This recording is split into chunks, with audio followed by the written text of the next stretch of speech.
Oh, Mickey, there we go. It's 9 DCFM 88.9. A windy Monday morning, and a bloke who's always full of wind is our Mayor. Good morning, Mr. Mayor, Mathew Dickinson. How are you? Boom, boom. Yeah. Oh, I couldn't resist it. Anyway, I really shouldn't degrade the official office of Mayor that way, but it just came to me. That's fine.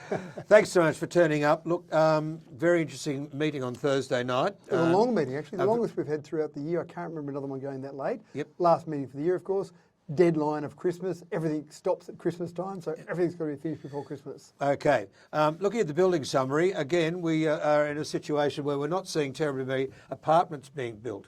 Are council trying to encourage developers to do this? Well, it all comes back to return on investment, doesn't it? Indeed. So there's only so much council can do. We can't put false incentives in place to make people build apartments.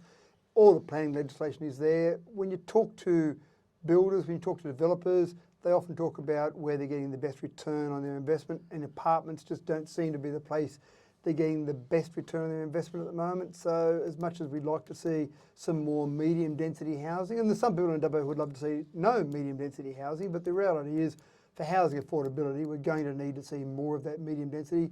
It'd be nice to see a few more, but again, we can't make people do it. It's up to developers to see the return on their investment there. Indeed. Okay, the Greens, I love that expression for the old bowling club. How many applicants were there? I know the New South Wales Rugby Union are moving in. How many applicants were there? We've got 6 expressions of interest, which I was quite impressed with.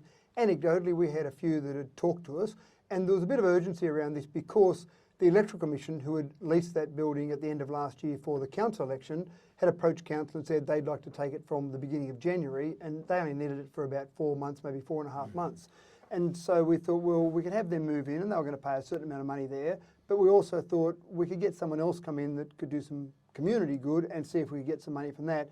So we wanted to get that done fairly quickly. We figure, like it was purchased, no, sorry, not even purchased, it was acquired by council back in May 21. That's right. With no business case, with no strategy, with no reason to actually acquire that site.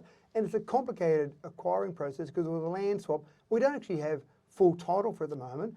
We actually have a process with the RSL Club, and this is nothing against the RSL Club, that's just the deal that was done with council at the time, where they still own it. They're effectively leasing it to council, but it's costing us, there's maintenance costs, there's ongoing costs there, around about $80,000 to $90,000 a year. And we're getting very little income from it. Again, Electoral Commission at the end of last year, we got some income, fantastic. Since then, there's been ad hoc hires here and there. So we wanted to get something through fairly quickly before January to see whether someone else wanted to lease it or whether the best option was the Electoral Commission. Went through that process, got those EIs in. Again, lots of anecdotal stories about, I'd love to have that building. Well, great, you've got a chance now. And so I thought that was good. Out of those 6, we had to weigh it up primarily on the income we're going to receive from it because we wanted to stop bleeding money, and that was coming from the WPCC budget. So the Western Plains Cultural Centre budget was wearing those costs. And then we were getting very little income against that $80,000 to $90,000 of costs. So we've got that now, and I can't talk about all the individual EOIs, but the winning EOI, I can talk about that. So approximately $74,000 they put in their particular tender or their EOI. And when I say approximate, it's because it's covering all outgoing costs plus an additional amount for the actual lease of the building. Yeah. And they'll take care of then the maintenance of that ongoing. The only real cost we've got to come out of that is we've got to pay the rates on that, which we get back again, so it's not so bad. But we've got to pay land tax. Now, council doesn't pay land tax normally, but because it's still owned by the RSL Club, we've got to actually cover those land tax. So it wasn't a great deal that the council did with that swap with the RSL Club. I remember commenting to you about that when it finally came out. Very quickly, so murmurs were made that the Conservatorium of Music would move there. What is going to happen with the con? How is council going to help the Conservatorium move when the Department of Education take that building over? Yeah, I don't know. That's an interesting one. And it's one of those things, it's this cost shifting that you will know from your time on council. The state government is responsible, if you like, for the con. And then suddenly when they want to kick them out of a Department of Education building, so a state government-owned building, then it seems like it's council's responsibility to find somewhere for them. Now, council's more than happy to help. And if we can find somewhere... Yeah, that's what I mean. Council's got to help. It's not your total responsibility. Well, there are some people in the community who would say, can you find a building and give it to them? Can you go and buy a building for them? Or can you give them the greens to use there are all these things that... Well, the Greens would be hopeless. It wouldn't work. It wouldn't be appropriate, that's right. And the Conservatorium didn't put an expression of interest in, which makes sense because it was only a maximum two-year lease anyway. But we will help the con, but we can't do it for free. We've got to, if we're going to help the con, we've got to do it somewhere. It may not be a full commercial return on a building we might have for them, but we need to get some reasonable return for that because it is unfair on the ratepayers of this community to cover the cost that should be worn, if you like, by the state government. Yep. So that's something that, again, we'll work with them, we'll help them out as much as we can, but we can't just go carte blanche and say we'll give you a free building somewhere. I just think that's unreasonable. Are you talking to the state government about a bit of help? Oh, absolutely, yes. We've been communicating with them. But again, it's... How well? Because March the 23rd is looming with the state elections. I think it's about time, Mr Mayor, you put your foot down and said, oi, get something done before the 23rd of March. There are so many things that we'd like to put our foot down about, but roads are the three high Well, I'm going to bring that up in a minute. But I think the thing is they've got a board there as well, and that board's very active in the community, very active politically, so they're obviously putting pressure on there as well. So it's a combination. We don't want to lose the con from Dubbo. That's the bottom line. It's a great asset. I know my kids have been through the con over the years when they were at school, so we want to keep it here, but again, we've got to do it in a reasonable way. So we'll keep working with them. January the 25th, January the 26th. Can I just say, what a joke. What a complete joke that you are going to put the Wellington Australia Day celebrations on the evening of January the 25th. It is a joke. So the question I would The Invasion Day is April the 29th. Okay, January the 26th was a day put forward in 1949 as Australia Day. It's got nothing to do with invasion. It's got nothing to do with the Indigenous community. Why did you blokes capitulate and go January the 25th for April? Well, for Australia Day. So the question I would have to you is that if it's so inappropriate to have a twilight event on January 25, why does the Australian government announce the Australia Award winners at a ceremony on January 25? I knew you'd bring that up. And okay, that's the reason you got out of it, I suppose. No, not at all. I think there's a few things here. We are making some changes. So let's go to the more important part. For the ceremony itself, it's a symbolic day. So the actual day, as throughout history, the actual day that something happened is not always the day that you have an event to commemorate or to recognise that day. January 26th is recognised as Australia Day, and there used to be celebrations that talked about the landing of the British troops on Australian soil. So there's that part of Australia Day, that symbolism there, if you like. When you talk Nothing to do with Captain Cook, though. No. And that's the part that irritates me. Well, Get your history right. But it's the symbolism. That's what it's all about. January 26th is that symbolism. 1949, get your symbolism. Righto, carry on. But from an Aboriginal perspective, for many people, it is seen as Genocide Day, Invasion Day, a day when things changed forever for the Aboriginal community that had been here for 60,000 years. Now, Lewis Burns, one of our Aboriginal councillors, spoke very well at Australia Day this year when he talked about the fact that we want unity. And he said, I spoke about unity in my election. I've got to demonstrate unity. Here I am on Australia Day, even though there are many people who will not celebrate Australia Day.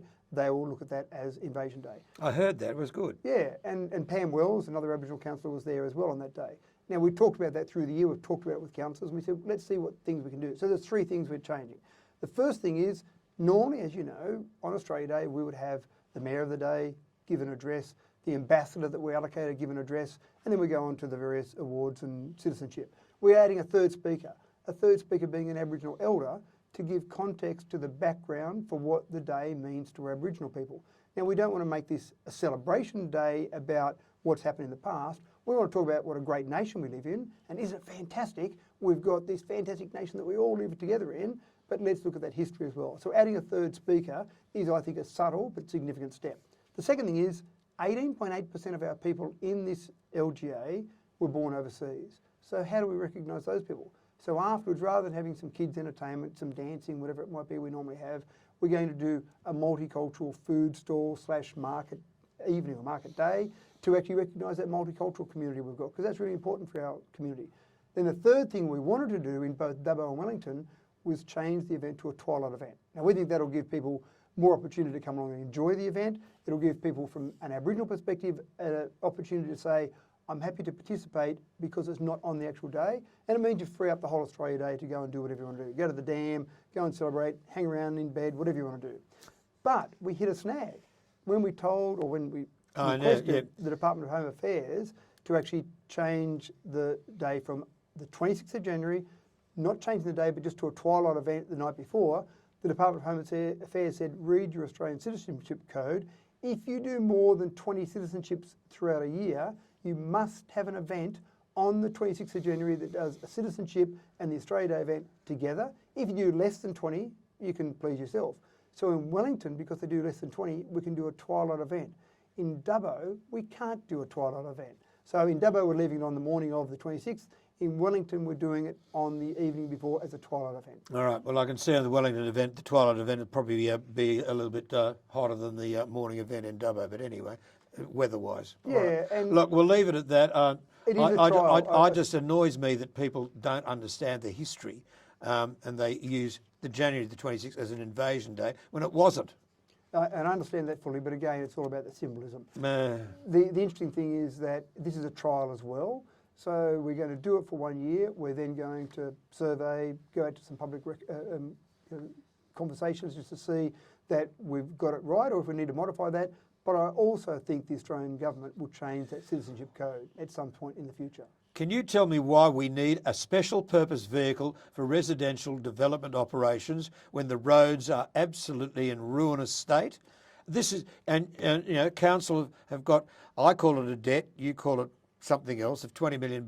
And what is a special purpose vehicle for residential development operations all about? It seems to me to be a total waste of money. Well, And a bureaucratic, some bureaucrats thought this up, and you blokes have gone along with it. so the answer to your first question is, why do we need it? We've decided we don't. So the council resolution on Thursday night was to continue no further with that deliberation or investigation. The idea of a special purpose vehicle, and some councils do it, and we talked to some other councils that are doing that, it's basically so you can take one of your business operations and run it completely at arm's length. The council put its own board on, let it run as a normal business would, rather than being linked to council operations. And for residential development, a perfect example is if we want to change the price of the blocks in Keswick, for example, that's going to come back to a council resolution. There's a very convoluted process when council's in charge of that.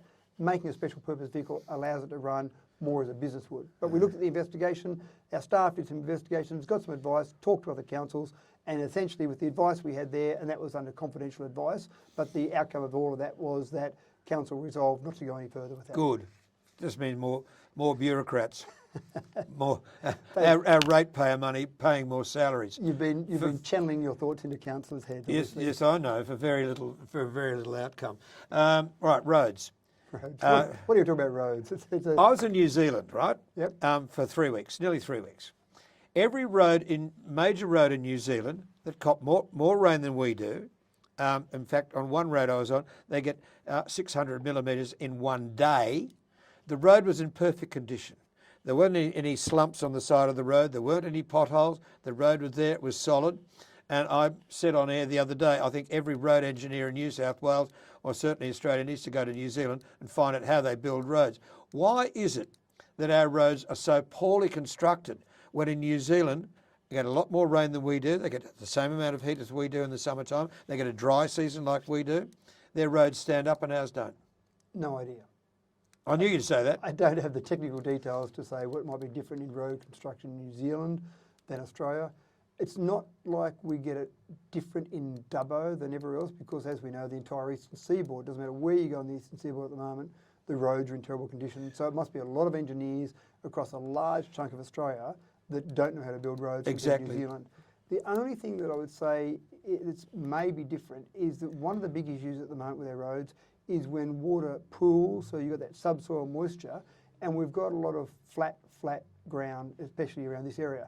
New Zealand, obviously much hillier, you've got runoff, and for some reason it seems to be roads that I've seen just personally, without having any expert advice on this, when there are some roads in hilly areas, they seem to be better or in a better condition than roads in flat areas. And I think potentially the fact that water is running off rather than pooling, and that seems to be where you get problems when the water pools, gets underneath the bitumen, and then you get weak spots, and then the road starts to deteriorate. Exactly, in flat parts of New Zealand, and I understand that. Again, they've got the camber on the road, and they've got gutters on the side that can take this away, and they're not just earthen gutters, they are cement gutters. Why aren't we doing that? And why wasn't council looking at that? I know it's expensive, but surely, when we build a road in this particular area, we do all those things. We pay the huge amount of money, but they haven't got the maintenance to follow afterwards because you've got a road that stands up to all these conditions. Yeah, and I'm not sure, it may well just be the length of the road. I mean, in this LGA alone, we've got 2,875 kilometres of roads. Now, New Zealand's obviously a much smaller nation. Maybe the options in terms of the amount you can spend per capita is a better equation in New Zealand. So it may be they do spend more money on their roads. So don't have the answer for you. I don't know the technical details of that. It's an interesting thought process. I know when we spoke to Sam Farraway, the Minister for Regional New South Wales and Transport, or actually, I don't know if that's the exact title, but basically regional roads, he talked about some process they're looking at in Amsterdam, looking at some of the road network there and learning some lessons from Amsterdam and some very wet areas around there. I have suggested, even when I spoke to the Premier one day, the fact that rather than keep spending lots of money on roads, they should put some money into research to see if we can do it better. And they certainly did say they were saying that, and Sam Farraway's example was similar along those lines. That's what I wanted to hear. So when's Whalers Lane going to be fixed up? It's getting worse and worse and worse. It is getting worse, and that was one of our major reconstruction projects for this year. But again, we've just spent so much time on patching roads. We've taken money from a heavy patching budget, putting into our light patching budget now, or just our normal patching or maintenance budget. We are just spending so much money on roads. The extra $955,000 that was announced by the government, we got more than our fair share from that particular $50 million that the state government announced. But $955 is really a small dot in the ocean in terms of our overall $28 million budget for this year and our $40 million backlog. But it's just expensive to keep doing it. Our staff are out there doing the best they can. And as this rain, we're looking at the window at the moment, it doesn't look like rain's going to dry up today, but as the rain has started to dry up, then we might get an opportunity to do some more maintenance on the roads. Yep, all right. Okay, good talking with you, Mr Mayor. We'll catch up again very, very shortly. And is the council having a Christmas party this year? I haven't worked that out. We're not having, individual staff are having some of their staff functions, not having a broader Christmas party this year. That was canned during the last council, obviously. We need to reintroduce that again. We just need to get that model right for it. But to be honest with you, time just got away from us this year. There's so much happening at the moment, so many things to fix up. We just ran out of time to actually organise that. But we want to have something as a way of thanking our volunteers. Yeah, We've got exactly. Hundreds of volunteers on council, all the committees that we have for council, all those great volunteers. They used to be one of the great aspects of the previous. That's exactly right. The Mayor's Christmas party. It wasn't really, it was just a council Christmas party. But yes, we do want to reintroduce that. I've just got to talk to my fellow councillors about that process. I've got to say, finally, $11.5 million for Bunnings going on their present site. Wasn't it interesting that we had a former mayor talking about it on the RAAF base when Bunnings in Brisbane, their building arm, knew nothing about it? Well, it was also interesting that there was a lot of boasting about the amount of jobs it would create and how good it would be for the economy, but then you'd have an empty Bunnings left where the existing Bunnings was. So I actually think the expansion of that Bunnings, the existing Bunnings site, and all of that Blue Ridge area up there is, I think, a much better outcome than the RAF base. And when we see some residential work being done in the existing RAF base there, or the old RAF base, I think that'll be a great outcome as well. So I think council, the previous announcements maybe weren't going to be the best thing for Dubbo. I think the current process is going to be much better for Dubbo. Mr Mayor, sanity has finally prevailed. The adults are back in charge, Richard. The adults are back in charge, exactly. I like the point. It's 25 to 10. Can I just say, sorry, a Merry Christmas to all your listeners. Oh, yes. And a Merry Christmas, because I'm not sure we're going to get a chance to chat again before Christmas. It's sneaking up on me quicker than I realised. So thank you for your support during the year. It's been great to be on DCFM all throughout the year. It's been great to have chats to you all year. It's been great to be able to communicate to your listeners and have a Merry Christmas, and another big year again next year, Richard. Another big year next year. Can I say that it will be a big year for DCFM because we are going up. Excellent. More people to hear you. Exactly. A lot of our tower arrived the other day, so we are going up. Excellent. And you've got to harness a Flynn to send him up the tower? Yeah, he'll have to crawl up the top and put the light on just for the aeroplane. Mayor of Dubbo, Mathew Dickerson, 24 to 10.